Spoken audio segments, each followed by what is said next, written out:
The third tool for supporting the retention strategy is customer segmentation. The aim of the retention strategy is to positively influence the typical customer into becoming more like the ideal customer. That is, the top loyal customers who contribute the most to your business. This is achieved through differentiated targeting, which is powered by customer profiling and segmentation. Therefore, after profiling the customers, segmentation is the next step where groups of similar customers are bundled to create segments or niches, as informed by their past behavior, preferences, and attributes. Together with profiling, segmentation helps identify and consolidate the different customer persona, most importantly, the ideal customers. Understanding the ideal customers and other segments will sharpen retention efforts by helping the business better fulfill the needs and expectations of the different niches of customers. The ideal persona. This is the profile that describes the most desirable customer traits that the business can seek to inspire to the rest of their customer base. As we've previously mentioned, the ideal customers are the top 20% of customers with the highest spend, frequency and recency, which are demonstrations of loyalty. The business needs to keep these customers happy, engaged, connected and educated about developments such as new products. You also need to occasionally reward their loyalty. Next are the typical customers. Those are customers with average spend, frequency or recency. These constitute the majority of the active base, that is, the balance 80%. Though these customers are active, they could still do more, so the business needs to grow their engagement so they become more like the ideal customer. Other key segments that need to be considered include newly converted customers. The objective here should be to educate them and get them actively engaging so as to drive loyalty.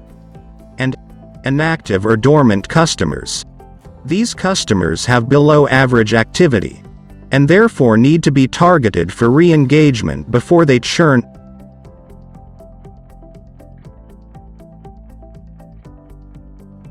Segmentation is very important for targeted communication and retention marketing. 1. For existing customers.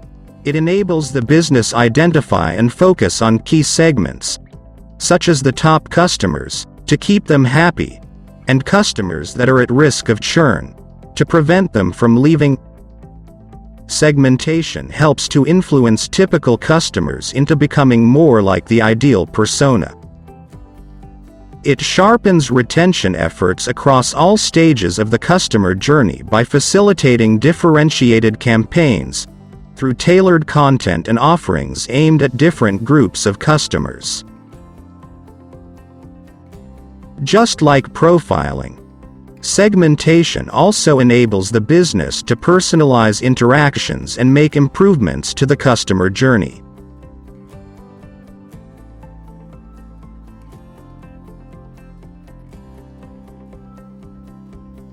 For prospective customers, segmentation helps the business identify which prospects to prioritize for conversion, based on characteristics observed in the ideal persona. Understanding which customers to focus on during acquisition helps the business optimize acquisition resources and improve conversion probability. For example, if data shows that most customers of a particular service are within a certain age range, that members of a golf club are mostly between 35 and 55 years, then an activation event should mainly focus on prospects within this age range. There are different ways of segmenting the customer base, but given that our focus is on retention, we will use a behavioral approach that is based on recency, that is, the last time a customer made a purchase or used a service, and monetary, the amount spent. We then benchmark the recency to the typical purchase cycle to gauge which customers are above or below average. If a typical customer makes a visit every 45 to 60 days, then this is the baseline we use to segment and analyze the base. For our example, we define a typical customer as purchasing within 60 days. A lapser, that is, a customer falling into inactivity as between 61 and 120 days, and an at-risk or churned customer as over 121 days.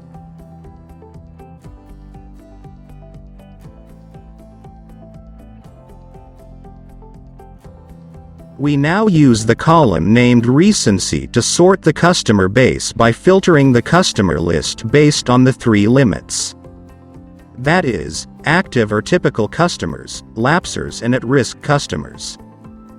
The first table is the active customers with transactions within 60 days. These have above average recency. As a result, the third column, recency in days, is all green, though a few have spend that is below the average amount of $48.80, hence the red cells in the second column named amount. These first group are your ideal customers, the dedicated ones who regularly buy or interact with your business. You therefore need to ensure to keep them engaged, connected and educated about developments in your business such as new products. It is worth repeating yet again that customers with the highest recency and spend are most likely the 20% who give 80% of revenue, so you also need to occasionally reward them with incentives. The second table has lapsers, that is, customers with recency of 61 to 120 days.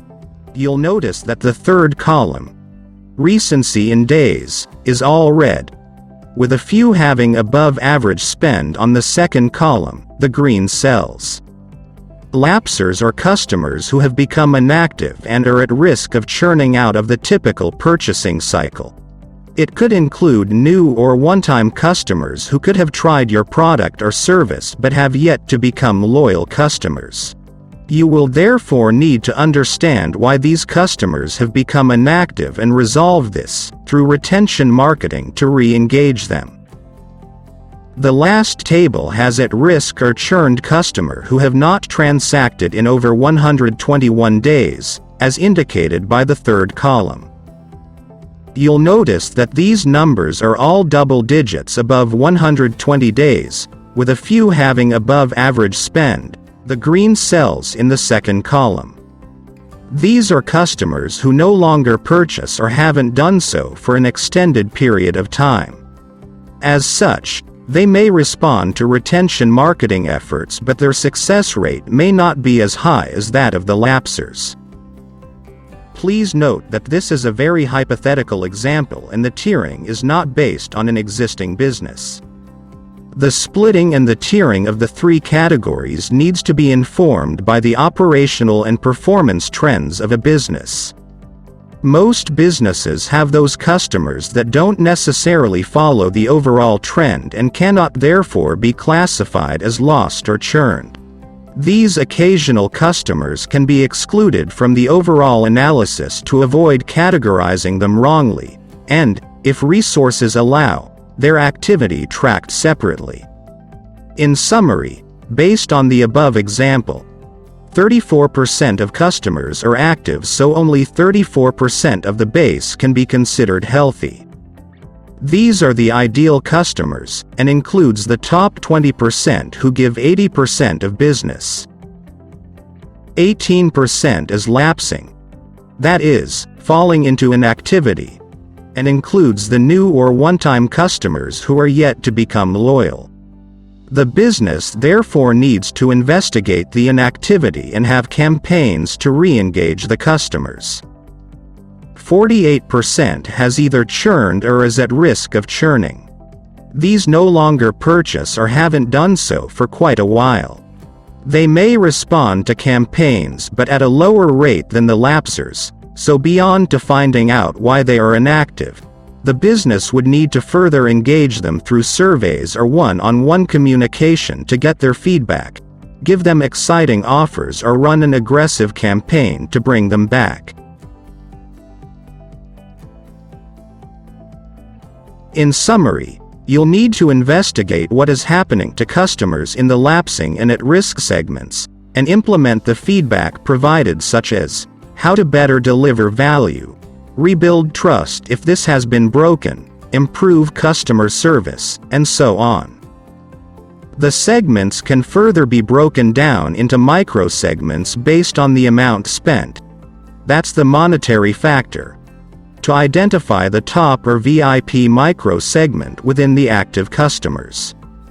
To do this, use the active customers base extracted through filtering by recency to identify the most frequent purchasers with the highest spend.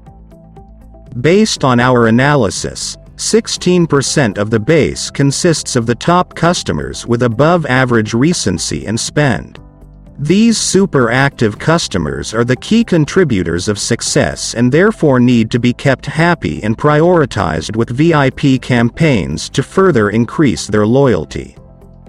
They should also be the main target for cross-selling and upselling, as they have already demonstrated loyalty and propensity to spend, so with the right tactics they can be encouraged to spend or contribute even more business. Every business is unique, so, as we've previously mentioned, the tiering for segmentation should be based on the typical purchase cycle, plus a margin of a few days or months, to avoid having very narrow definitions. With the exception of subscription businesses which have a very regular cycle, most businesses may not have the luxury of regularity. But the good thing is that this is not about accuracy but rather consistency.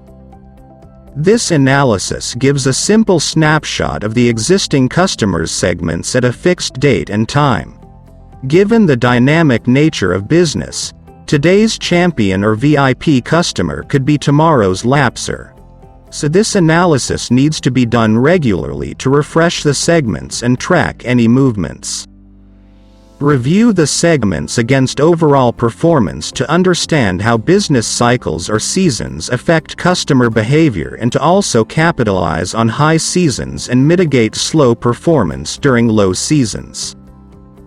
Automating this process can enable the business gain richer insights by capturing additional information such as order or transaction volumes, previous engagements and physical location, etc. So consider this as you grow your business.